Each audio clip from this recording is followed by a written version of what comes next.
l'automatisation, on en entend parler partout. C'est la promesse de gains de temps incroyables, d'une efficacité redoutable. Mais on s'est déjà posé la question, que se passe-t-il quand la machine s'emballe? Parce que la réalité, elle est souvent bien plus complexe que la promesse sur le papier. Aujourd'hui, on va plonger dans les pièges de l'automatisation et surtout, on va voir comment les déjouer. C'est un peu ça la promesse, n'est-ce pas? L'idée que, hop, on appuie sur un bouton et tout devient simple, fluide, sans aucun effort. C'est l'image un peu parfaite qu'on a tous en tête. Un véritable rêve d'efficacité à l'état pur. Sauf que cette magie, elle a un revers. Et si elle n'est pas maîtrisée à la perfection, la baguette magique peut très très vite se transformer en un cauchemar opérationnel. Et là, c'est une autre histoire. Et attention, là, on ne parle pas de petits désagréments, hein. On parle d'erreurs qui peuvent se chiffrer en milliers, voire en millions d'euros. Des erreurs qui peuvent anéantir des années de confiance client. C'est pourquoi comprendre ces ratés, c'est vraiment la première étape pour être sûr de ne jamais les commettre. Alors, justement, entrons dans le vif du sujet. Quelles sont-elles, ces fameuses défaillances? Celles qui peuvent transformer un outil super prometteur en une véritable source de problèmes. En général, on peut regrouper les erreurs en 3 grandes familles. D'abord, le mauvais paramétrage. Ensuite, le manque de test. Et enfin, l'absence totale de contrôle qualité. Alors, prises séparément, chacune est déjà assez problématique. Mais alors, combinées, là, ça devient carrément explosif. Commençons par la première, le mauvais paramétrage. C'est un peu l'erreur de base, la plus classique. Il suffit d'imaginer une seconde. Une super campagne promo, pensée pour de nouveaux clients, qui est envoyée par erreur aux clients les plus fidèles, mais avec une offre bien moins avantageuse pour eux. On imagine bien le genre de situation, ça crée de la confusion et surtout beaucoup de frustration. Deuxième point, le manque de test. Et là, ce qui est absolument critique, c'est le timing.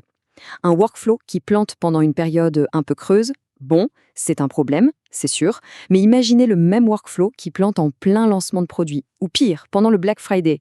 Là, ce n'est plus un problème, c'est une catastrophe pure et simple. Et pour finir, le manque de contrôle qualité. Ça, c'est un cas d'école de comment l'automatisation peut vraiment nuire à une image de marque. Des messages qui se contredisent, ou le même contenu publié encore et encore, ça donne tout de suite une impression d'amateurisme, de négligence totale. C'est un exemple très concret que, j'en suis sûre, on a presque tous déjà vu. On fait défiler son fil d'actualité et on voit la même publication, 3, 4, 5 fois de suite. Au début, on se dit « tiens, un bug ». Mais à la longue, ça devient juste une nuisance. Et le réflexe, c'est quoi? C'est de se désabonner. Et ça, c'est peut-être encore plus grave. On pense par exemple à un bot qui répond de manière complètement à côté de la plaque à un commentaire sensible ou à une plainte d'un client. Ça peut causer des dommages mais considérables sur la confiance et la réputation. Et on sait à quel point c'est difficile à construire tout ça. Bon, après ce tableau un peu sombre, j'en conviens, passons à la partie constructive.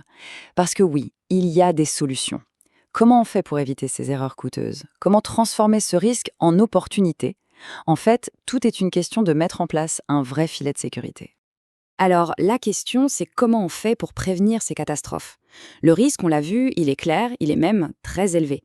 Du coup, quelles sont les stratégies concrètes, les garde-fous qu'on peut mettre en place pour que l'automatisation reste bien un allié et ne devienne pas notre pire ennemi?